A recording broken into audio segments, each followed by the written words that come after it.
What was happening? "Who are you?" she called out, her voice thin. A pause. Then, "Please. Just open the door. I don't have much time." She stepped back again, shaking her head. No. No, this was wrong. Everything about tonight was wrong. It had all started 3 weeks ago. Neil began staying out late. Said work was busy. Deadlines. Meetings. Anna had believed him, or maybe, needed to. She was nearing the end of her pregnancy, vulnerable, tired, lonely. Her world had shrunk to doctor visits, prenatal vitamins, and frozen peas pressed to her swollen ankles. Neil, meanwhile, had grown colder. He barely touched her. His phone, once left casually on the coffee table, was now always face down.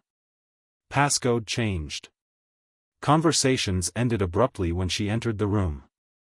He even began showering before coming home, a detail she noticed, but never mentioned. And then, 3 nights ago, she found the receipt.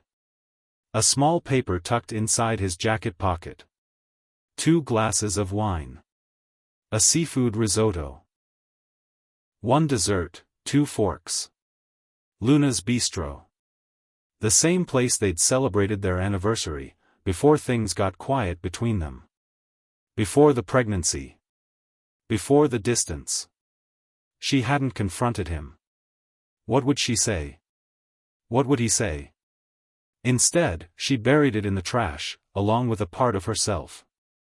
Now, as she stood by the door gripping a kitchen knife, her mind raced. Who was the man outside? How did he know her name? She peeked through the peephole. A man in his mid-30s stood on the porch, looking over his shoulder nervously. Clean-shaven. Wearing a dark windbreaker. He didn't look dangerous. But he didn't look safe, either. "I don't want to hurt you," he said again, softer this time. "But you're in danger." He lied to you. About everything. Neil. She felt the nausea swell. "What do you mean?" she asked through the door. "I can't explain here. He might be listening. There's a car parked up the road. I need you to come with me. Please." Her eyes darted toward the window. Sure enough, there was a black sedan idling about 50 feet away, barely visible under the shadow of a maple tree. Panic surged in her chest. "I'm not going anywhere with you," she snapped. "You need to leave before I call the police." A beat passed. Then, the man said something that turned her blood to ice. "You're not the first." She blinked. "What?" "You're not the first woman he's done this to," the man said, voice trembling slightly. "He doesn't love you. He's using you. And when he's done, when the baby comes, he'll vanish. Just like he did before." Silence fell between them. Anna stared at the door. The flames under the stovetop had gone out. The smell of the food, once warm and inviting, now made her stomach turn. "How do you know this?" she whispered. "I tried to warn the others," he replied. "But I was too late."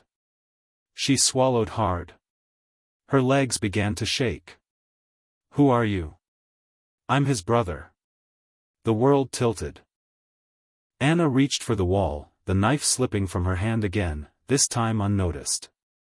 His brother? Neil never mentioned a brother. In fact, he'd told her his family was dead, a car crash when he was a teenager. He'd said he'd been alone ever since. That was part of what made her fall for him, the quiet strength, the loneliness, the gentle sadness. But now nothing made sense. "Why are you telling me this?" she asked. "Because he doesn't love the women," the man said. "He collects them. He promises safety, family, a future. And then, when they're no longer useful," his voice cracked, "they disappear." Anna stared at her reflection in the glass of the front door. Sweaty. Pale. Pregnant. Alone. Her fingers touched her belly again. Please, the man said. You don't have much time. He'll be back soon.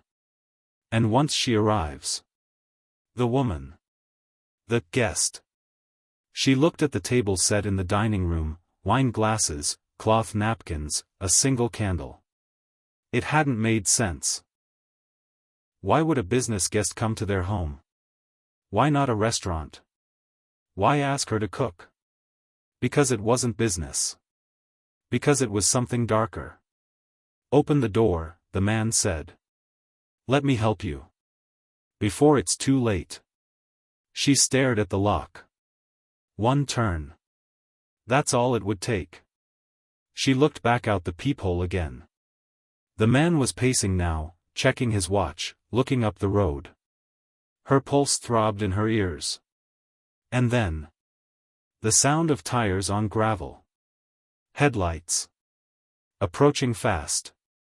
A car. Anna's body tensed. The man outside turned and ran, not toward the approaching car, but away from it, disappearing into the darkness. And the black sedan up the road suddenly lit up and pulled forward. Neil's car. She backed away from the door, heart pounding like a drum. He was home. And someone was with him. Anna couldn't breathe.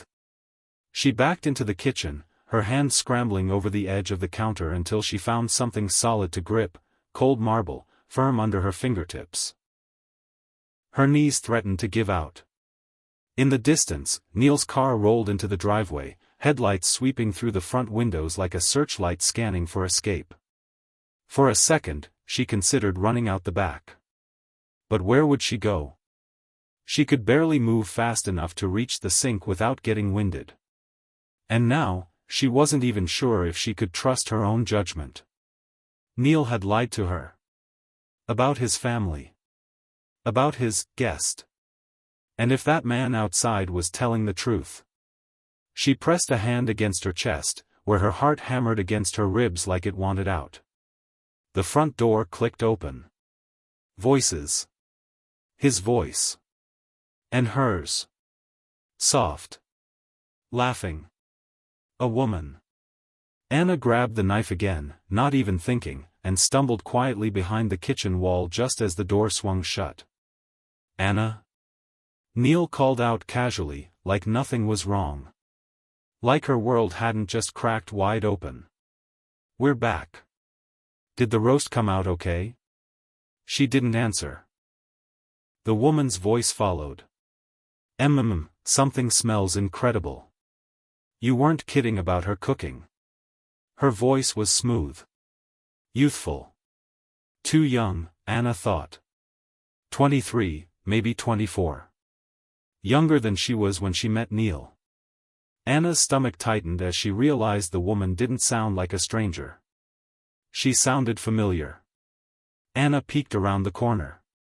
There she was. Long dark hair. Slim, elegant. A burgundy coat and polished heels. Her lipstick matched. She had a hand on Neil's arm, not a business handshake or a casual touch. It was intimate. Proprietary. Neil looked relaxed. Smug.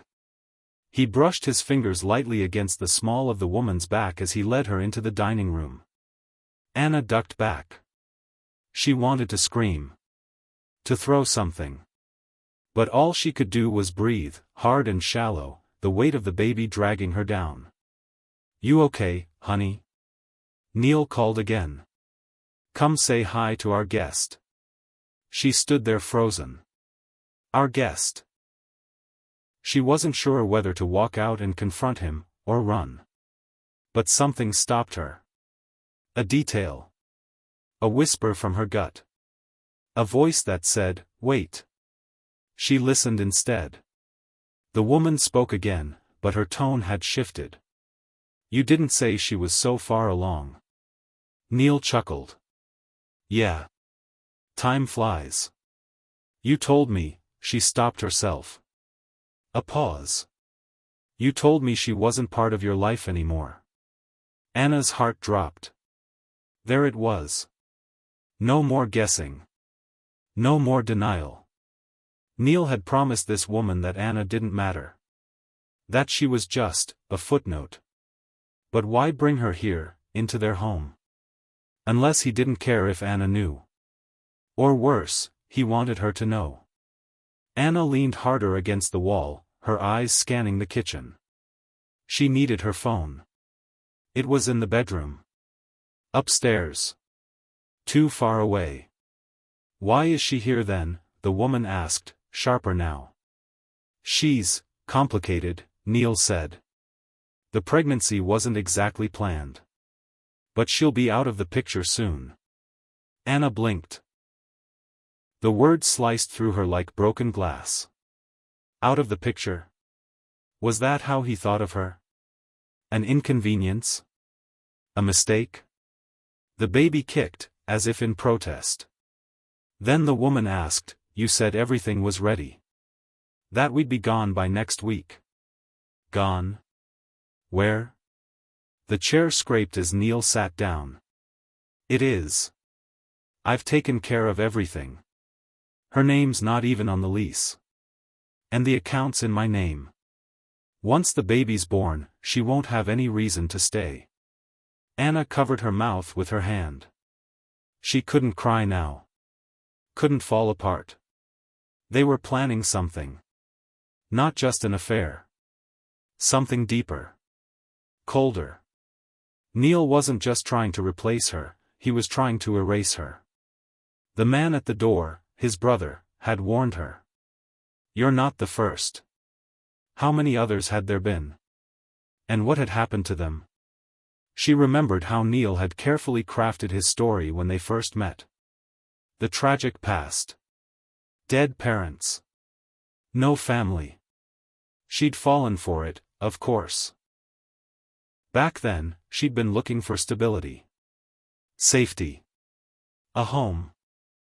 Neil had offered all of it. Calm words. Gentle hands. Promises. She thought she'd found peace. Instead, she'd walked into a trap. The kitchen timer went off suddenly, a loud metallic beep that shattered the quiet. Anna jumped. Neil stood up fast. Anna, he called, a little sharper now. She stepped out slowly. Her fingers still clenched the knife, though she kept it low by her side. Neil's eyes flicked to it, then to her face. His expression didn't change, no panic, no guilt. Just that same calculated calm. There you are, he said smoothly. You okay? The woman stood behind him, her coat still on, her purse hanging from her arm. She looked at Anna, then at the knife, then back again. Her expression unreadable. Anna didn't answer. I didn't know we were having company tonight, she said finally, her voice steady. Neil smiled, just a hint of teeth. I wanted it to be a surprise. This is Claire. She's special. Claire tilted her head. You didn't tell her who I was? I figured it was better this way. Anna looked at Claire, then back at Neil. And who is she? Neil's smile widened, but there was no warmth in it. She's someone who'll be around for a while. Someone I trust. Claire looked uncertain now, her eyes drifting between them. This is awkward. Maybe I should go. No, Neil said quickly, placing a hand on her arm. Stay. Dinner's almost ready, right Anna? Anna didn't move. Then, slowly, she placed the knife on the counter. I lost my appetite. She turned to leave, but Neil stepped into her path. Where are you going? I need to lie down. You're being rude. She met his gaze, cold, unreadable eyes staring into hers. I think I've earned the right to be a little rude, she said. Then she walked past him, her legs shaking, her heart pounding with every step toward the stairs. Claire's voice followed her. She's stronger than I thought. Anna stopped on the first step. She turned her head just enough to see them. You should ask him about the others, she said quietly. Claire blinked. What? Anna's voice didn't rise. You're not the first. Neil's eyes narrowed. Claire turned to him, confusion rising on her face. Anna didn't wait for a reply. She climbed the stairs as quickly as she could, ducked into the bedroom, and closed the door. Then she locked it. She paced. The baby was kicking again, hard, agitated. She tried to breathe slowly, in through the nose, out through the mouth. The way her prenatal class instructor had shown her. But it wasn't working. She grabbed her phone from the nightstand. No new messages. She dialed 911 but stopped before pressing call. She stared at the numbers on the screen. What would she even say? That her husband was cheating? Lying? That his long-lost brother had shown up and told her she was in danger? There was no proof. And Neil was careful. Always had been. She thought of calling her sister. But they hadn't spoken in months. Not since the last fight. Something stupid about boundaries and support and, you don't know him like I do. She was alone.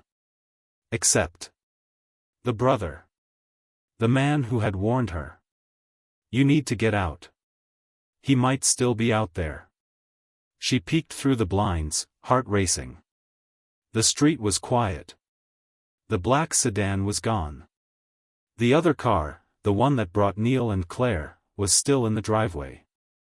She thought for a moment, then typed a message. If you're still out there. I believe you. I need help. Then she deleted it. She didn't have his number. Didn't even know his name. She let out a shaky laugh.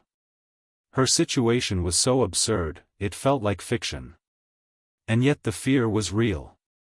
The pain in her lower back pulsed. She leaned over the bed, gripping the blanket. Sweat dampened her forehead. Then a knock at the bedroom door. Light. Polite. Neil. Anna, he said. Can we talk? She didn't answer. You've had a long day, he continued.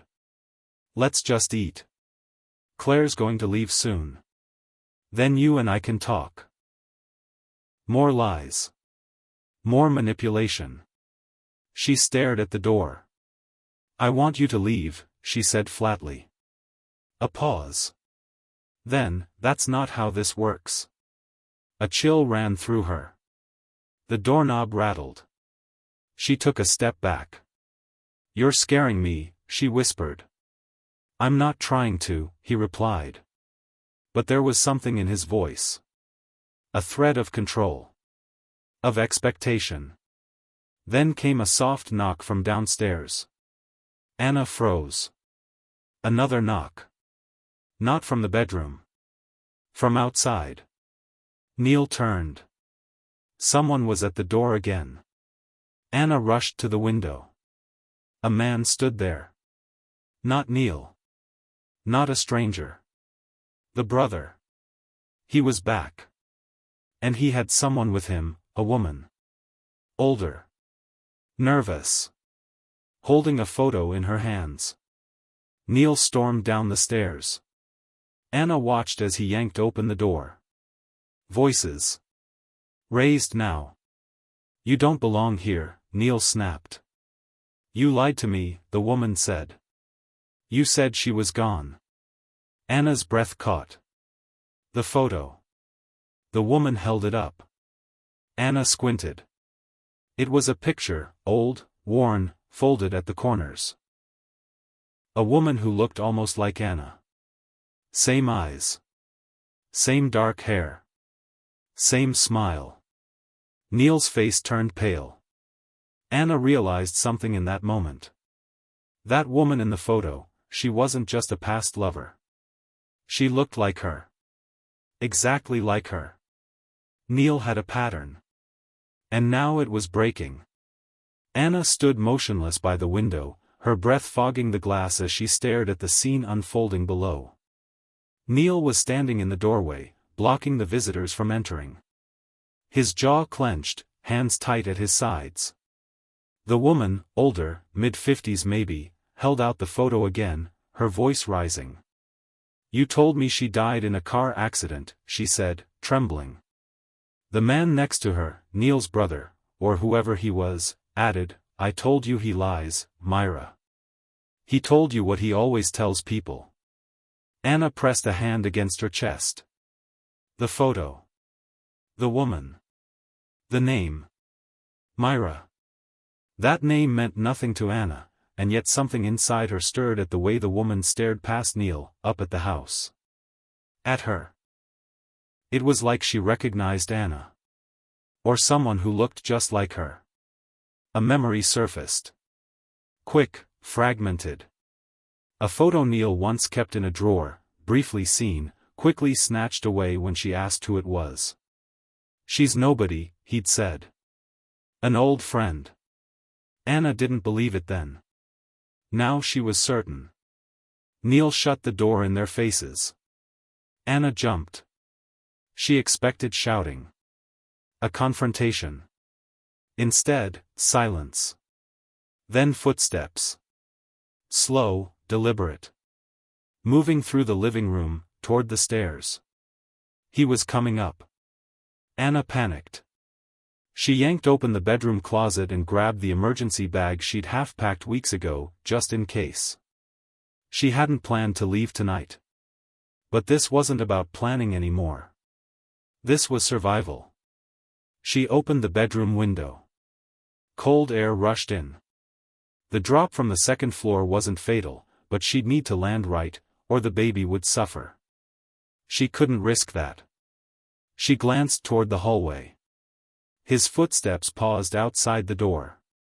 Then. "Anna," Neil called. "Don't open that window." His voice was soft. Too soft.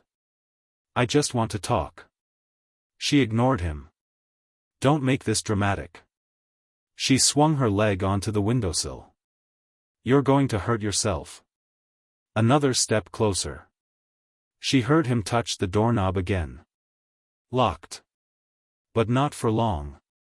That's when she heard it, glass breaking downstairs. She froze.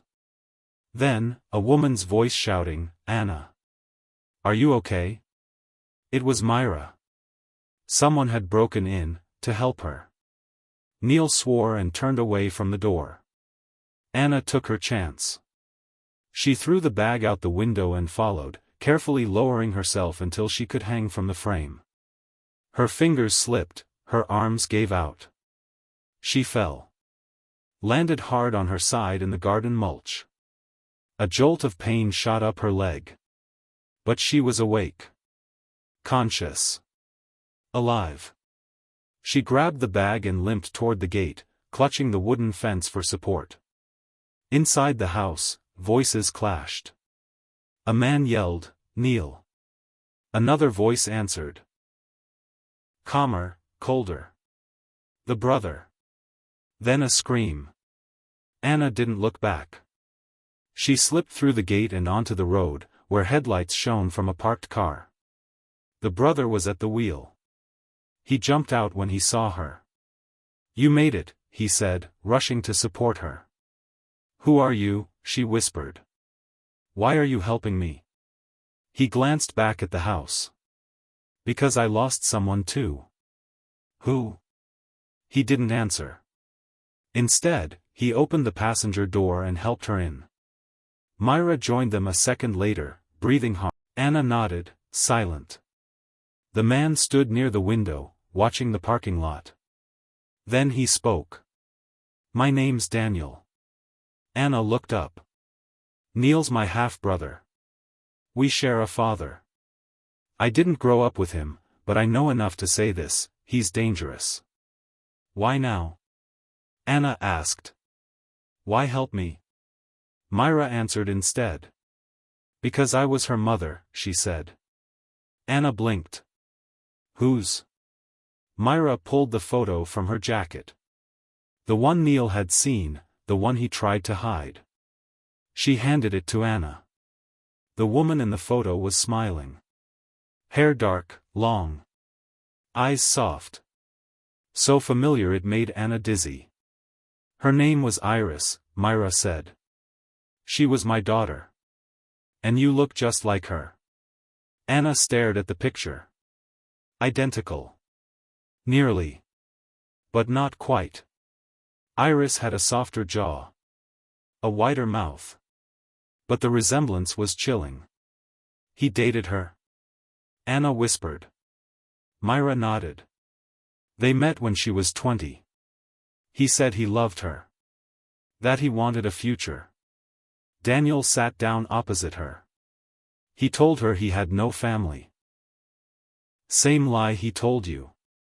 He controlled everything, her job, her friends.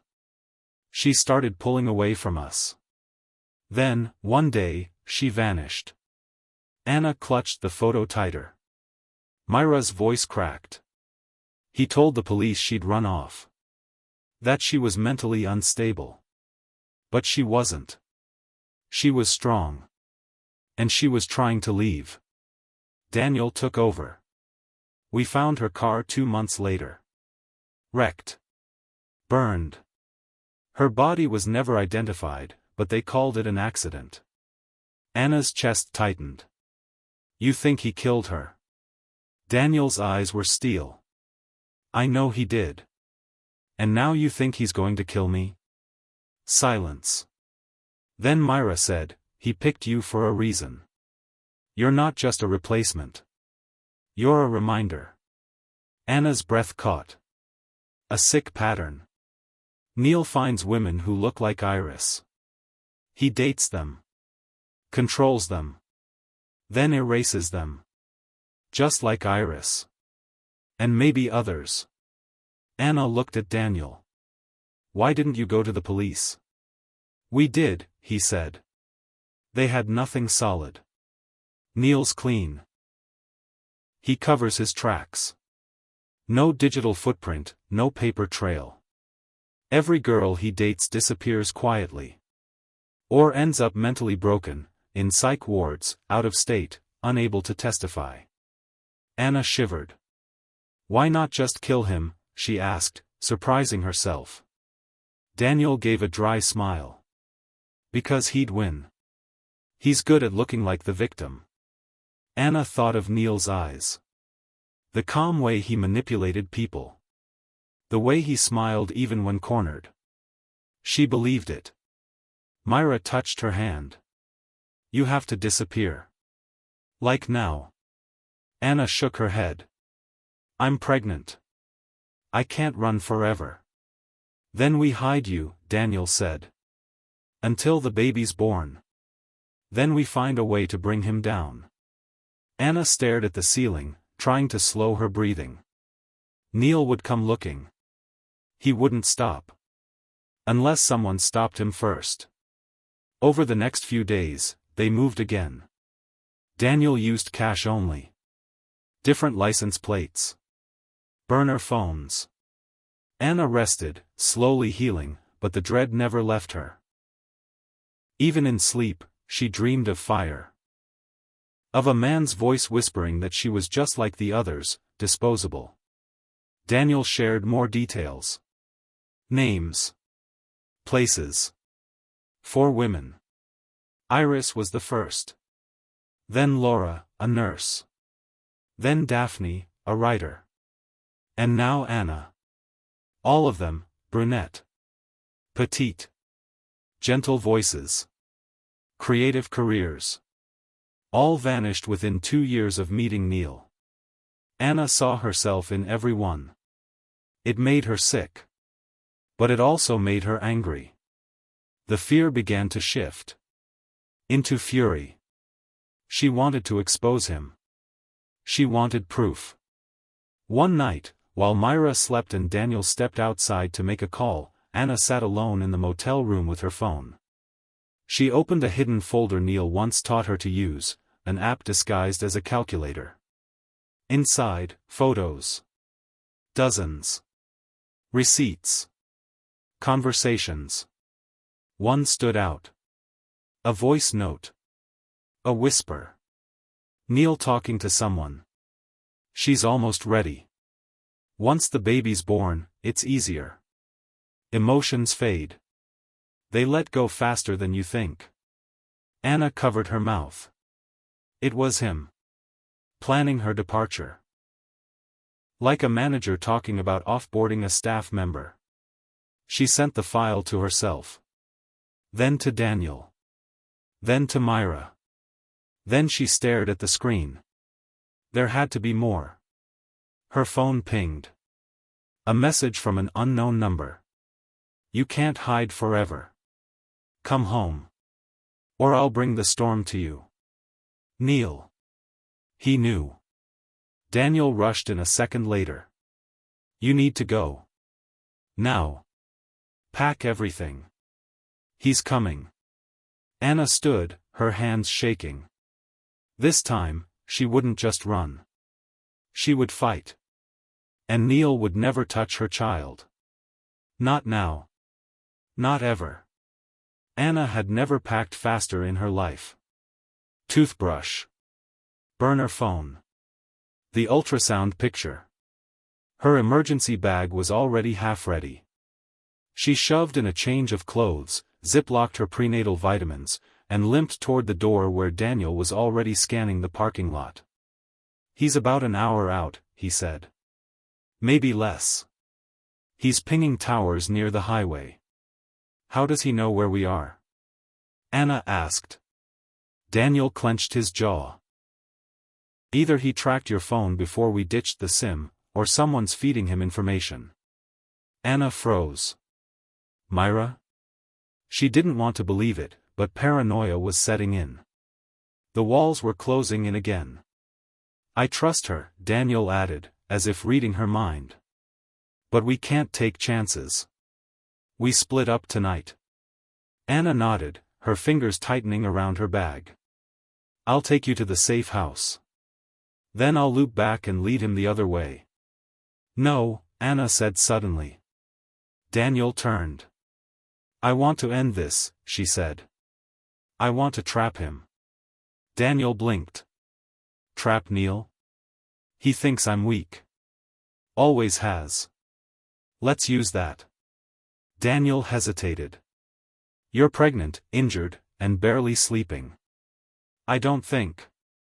I'm done running, Anna snapped. You told me Iris wanted to fight back. That she never got the chance. I want mine. There was a long pause. Then Daniel gave a grim smile. All right. But we do it smart. No risks to you or the baby.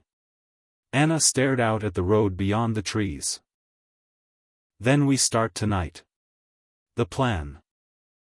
They drove 2 hours north to a decommissioned ranger station Daniel had access to, a squat brick building surrounded by woods, abandoned for years but secure, private, and with only one road in and out. Daniel set up cameras. Hidden mics. Backup batteries.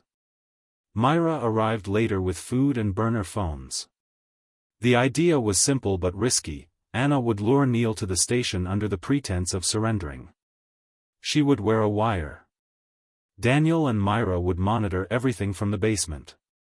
The goal was to get Neil to confess, not just to the manipulation, but the disappearances. Especially Iris. It was their only shot at justice. And maybe, closure. They rehearsed for hours. Anna practiced what to say, how to keep him talking. How to mirror his mood. How to stall. By dawn, she felt exhausted, but ready. This time, she would have control. The bait. Anna sent the message that afternoon. I don't want to run anymore. You were right. I'm scared. Meet me. Alone. I'll come back. Neil replied instantly. Where? She gave him coordinates, the ranger station. Claimed it was an old summer camp she remembered. Remote. Safe. He didn't question it. I'll be there by midnight. The waiting. At 11:45 p.m., Anna sat in the ranger station's main room. One bare bulb swung overhead. A dusty desk. An old chair. A blanket wrapped around her shoulders. Her wire buzzed softly beneath her shirt. Her heart thudded. Downstairs, Daniel and Myra watched the feeds. 4 camera angles. One hidden in a bookshelf, another behind a clock. One in the window frame. Anna had no weapon. No escape route. Just her voice. And the truth. At 12:03, she heard the car. Gravel crunching. A door slammed. Then footsteps. And then Neil appeared in the doorway. Calm. Clean-shaven. Dark coat buttoned to the neck. He looked like he was coming from a business meeting, not a manhunt. He smiled when he saw her. Anna. She stood slowly.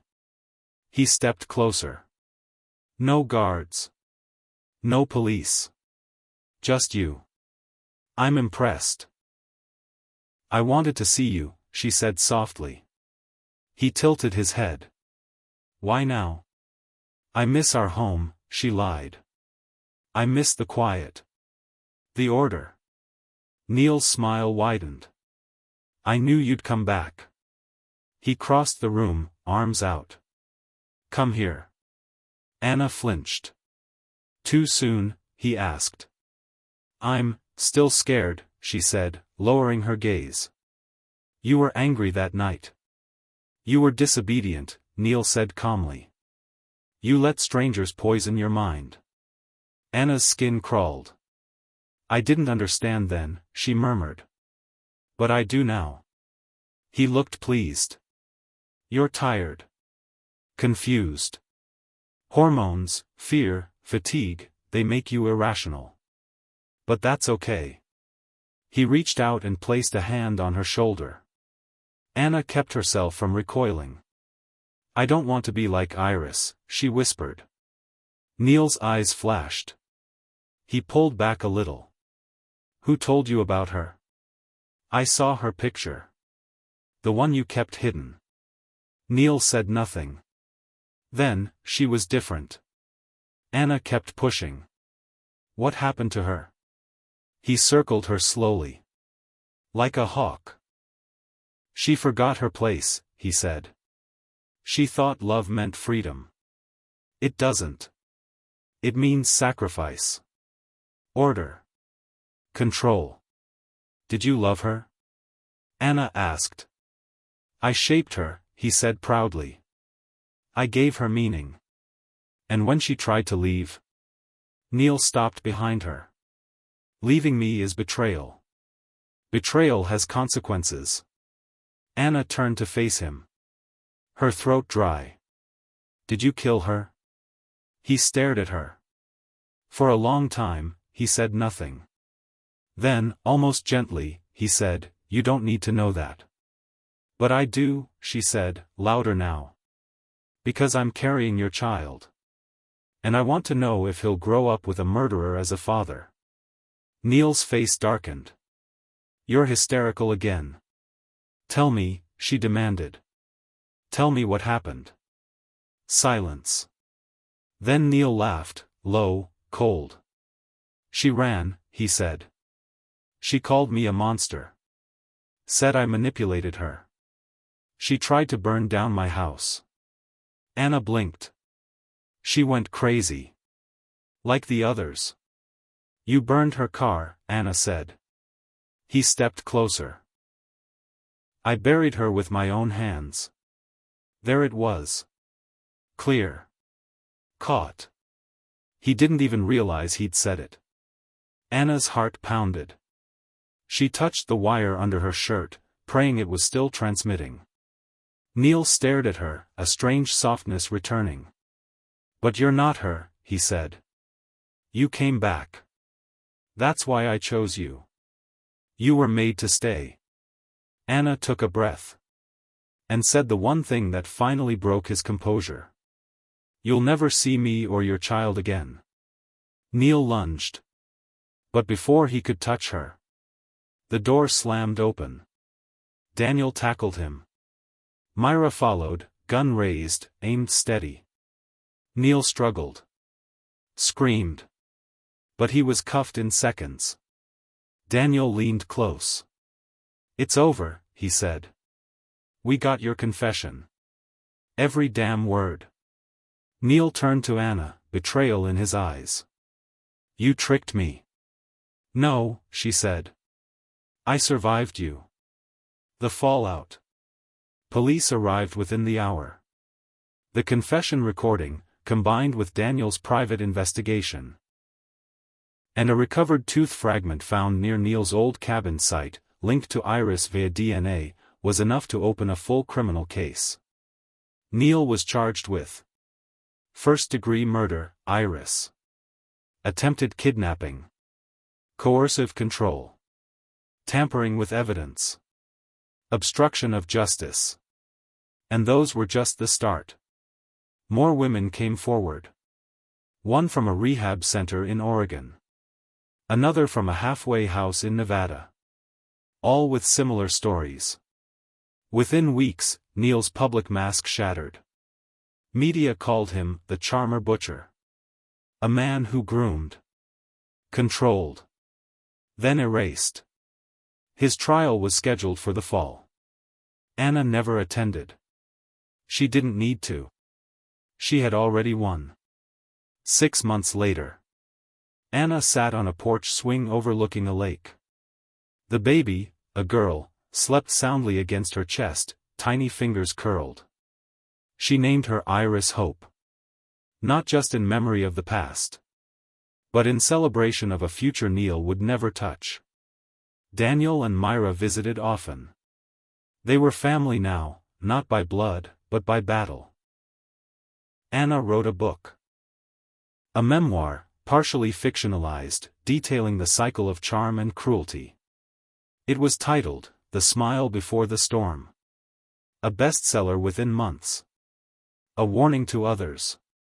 And a declaration that no woman, no person, was too broken to fight back. Not anymore. Not ever again. The courthouse smelled of disinfectant and dust. Anna sat in the back row, her baby with Myra just outside. She hadn't planned to be here. She told herself she didn't need to see Neil again. But something in her chest refused to let go. Closure wasn't given. It had to be earned. Her fingers trembled as the bailiff called the room to order. All rise. Neil was led in wearing a crisp gray prison uniform. His hair had grown out. His face, once meticulously groomed, now bore a scruff. But his eyes still held that unnerving calm. He scanned the courtroom. And then he saw her. Anna. He paused mid-step, faltering only for a second. Then he smiled. Like nothing had happened. Like he still believed he owned her. Anna didn't blink. Not this time. The prosecution began its case.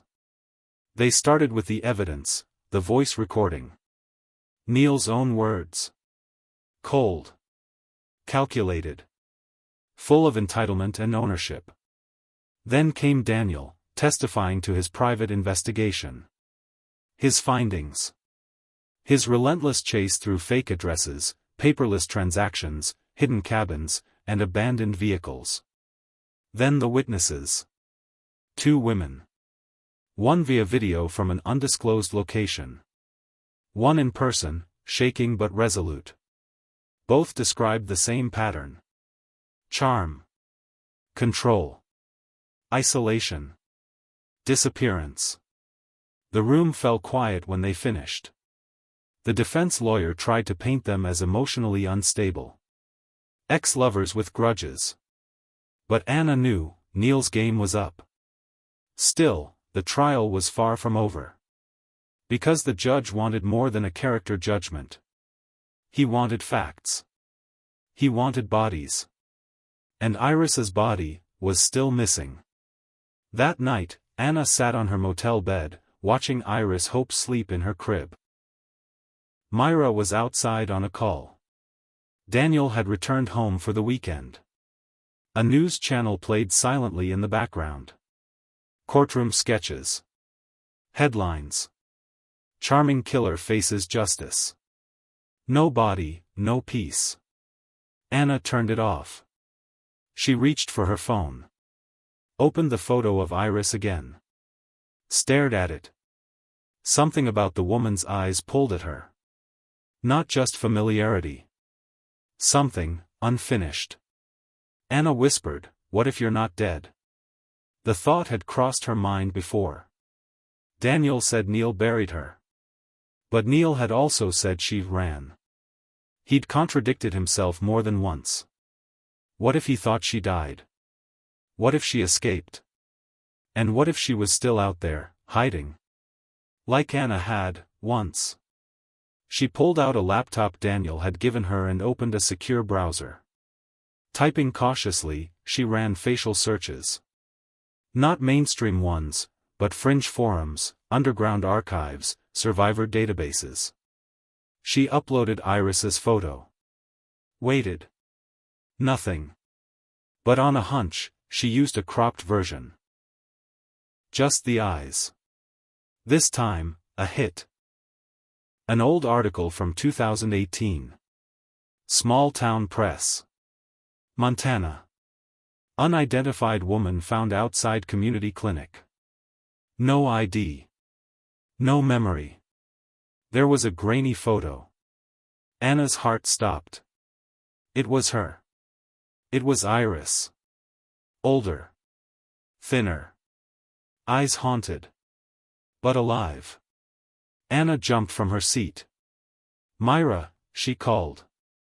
By morning, the three of them were in Daniel's truck headed north. They called ahead. The woman still lived in the same assisted living facility. Still called Jane Doe. Her memory partial. Trauma-induced amnesia, the nurses said. But she painted. Dozens of abstract paintings. All swirling with eyes. Watching. Always watching. When they arrived, the nurse at the desk greeted them with warmth. "She's not dangerous," she said. "But she doesn't like strangers." Anna nodded. Myra held her hand as they were led down a pastel hallway. At the end, a door stood open. Inside, a woman sat by the window, humming softly as she painted. Anna stepped in first. The woman turned. And froze. She stared at Anna like she was seeing a ghost. Anna didn't speak. Just walked closer. Then, with shaking hands, she pulled out the old photo. The one of Iris, smiling. The woman looked down at it. And whispered, "That used to be me." Her real name was Iris. And yes, Neil had left her for dead. One night after a violent argument, she'd run. He chased her. There was a struggle near the river. She hit her head on a rock, fell into the water. He thought she drowned. She didn't. Locals found her days later, unconscious and bruised. With no ID and no memory, she was listed as a Jane Doe. Over time, fragments returned, flashes of a cabin, a man's voice, the scent of burnt wood. But never a full picture. Until she saw Anna. "I used to dream of you," Iris whispered. "But I thought you were me." Anna cried. So did Myra. Even Daniel wiped a tear away. Iris held Anna's hand tightly. "Finish him," she said. With Iris's testimony, the case exploded. Now they had the missing woman. Alive. And a survivor. The defense crumbled. Neil's lawyer resigned mid-trial. A new team tried to plead insanity. But the evidence was clear. Neil had operated with full control. Full knowledge. And zero remorse. When Iris entered the courtroom, flanked by Daniel and Myra, the room went silent. Neil's face turned pale for the first time. His mask cracked. His smile vanished. He leaned toward his new lawyer. "I want a deal," he said. Too late. The judge allowed Iris to speak. She walked slowly to the stand. Hands trembling, voice thin. But her words, clear. "I was gone for 7 years. But not dead. Just hidden. And now. I am free." She turned to Neil. "You don't get to win." The courtroom erupted in applause. The final verdict came after 3 weeks. Neil was sentenced to life imprisonment without parole. Multiple charges. Federal time. He would die in prison. And for once, he knew it. Epilogue, 1 year later. Anna stood in front of a small bookstore in Portland. Her second book had just been released. This one wasn't a thriller. It was nonfiction. Titled, The Shape of Her Silence. It was a story of survival. Of memory lost and reclaimed. Of women who vanished, and the ones who came back. Iris was there, standing beside her. Healthier now. Her paintings sold in galleries. Her memory still fragile, but growing stronger every day. Myra stood at the side, taking photos proudly. Daniel, now Anna's close friend and legal partner in a survivor advocacy nonprofit, adjusted a banner outside the store. Anna looked at the crowd gathered. Women. Men. Survivors. Supporters. People who understood. She stepped up to the mic. "Thank you," she said, voice steady. "This isn't just a story about monsters.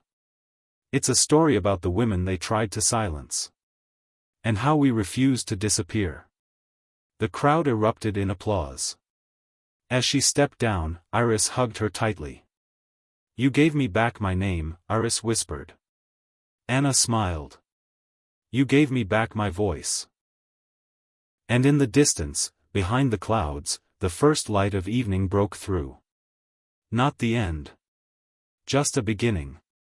It had been over a year since Neil was sentenced. 1 year since the courtroom fell silent as he was led away. 1 year since Anna felt the final lock on her cage snap open. Now, her life was full of light, her daughter Iris Hope was walking, babbling, clinging to stuffed animals. Daniel and Myra ran a growing nonprofit for survivors, Project Echo, with Anna as their co-founder and public face.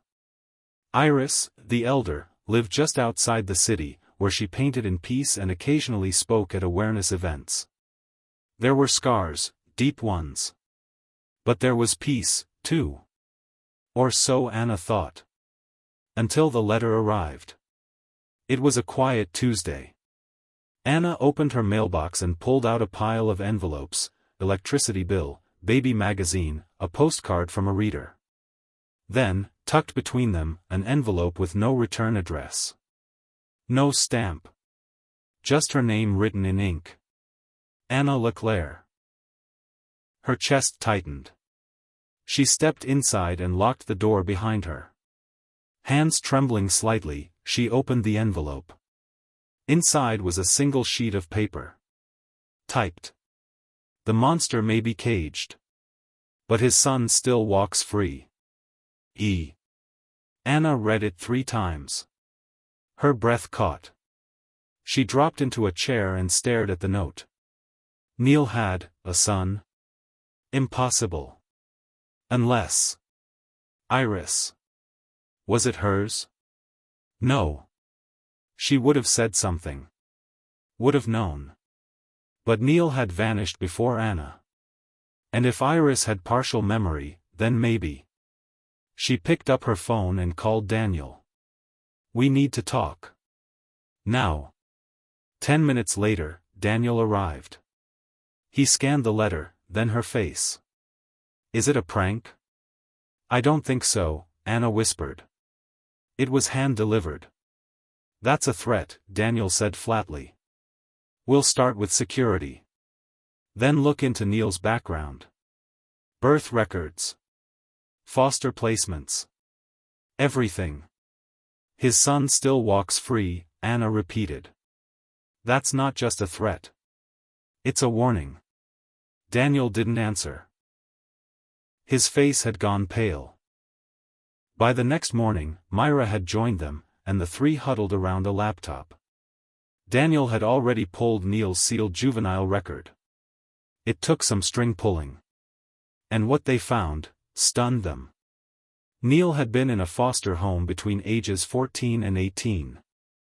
There were 3 children in that house, including him. And one other, Elias Knox. Born 8 months after Neil entered the system. His records were sparse, sealed after 18. No social media. No known address. Myra scoured dark web archives, birth registries, anything she could find. Then she found it. An old photo, attached to an online obituary. The foster mother, Diane Knox, had died 2 years ago. There, standing beside her coffin, was a man. Tall. Sharp-featured. And smiling. Myra zoomed in. Anna gasped. He looked like Neil. But younger. Cleaner. More polished. The caption read, Elias Knox, family caretaker. They dug deeper. Elias had legally changed his name at 19. He went by E.K. Lawrence now. Owned a small publishing imprint. Specialized in true crime memoirs. Anna felt like ice water poured through her spine. He's watching me, she whispered. Studying. Or worse, Daniel said. He's replicating. The next clue came from Iris. Anna visited her later that day, hoping for answers. They sat in her sunroom, surrounded by half-finished canvases. When Anna showed her the letter, Iris went pale. I never told you, she said. Because I wasn't sure. Told me what? Neil had a photo, she said. Of a boy. A teenager. He kept it in a box with passports, IDs, fake papers. I only saw it once. He called him the clean version. I thought it was himself. But, now I wonder. You think that was Elias? Iris nodded. They weren't just housemates, she said. I think Neil raised him. Or groomed him. Anna felt nausea creep into her throat. One monster had been caught. But another had learned from him. Anna began receiving more letters. No return addresses. No fingerprints. But always with that same signature, E. Some were typed. Others handwritten. They came once a week. Each more disturbing. You think the trial ended it. But the game's only begun. What your monster did in shadows, I will do in daylight. You wanted attention.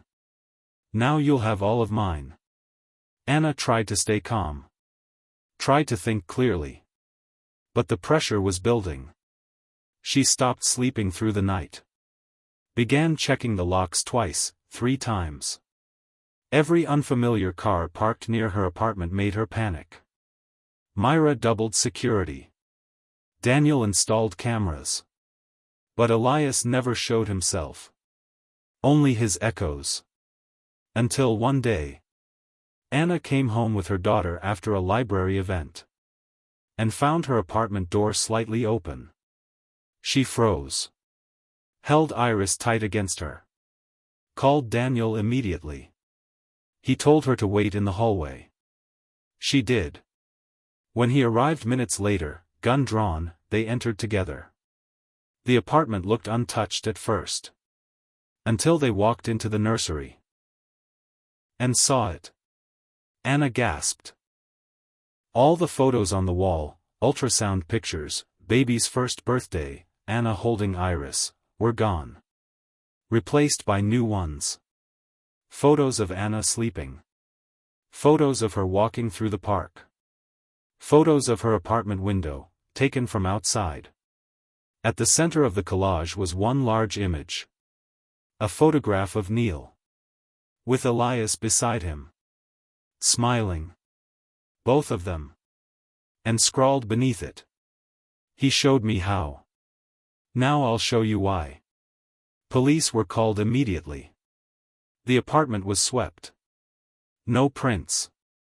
No DNA. But the message was clear. Elias had been inside.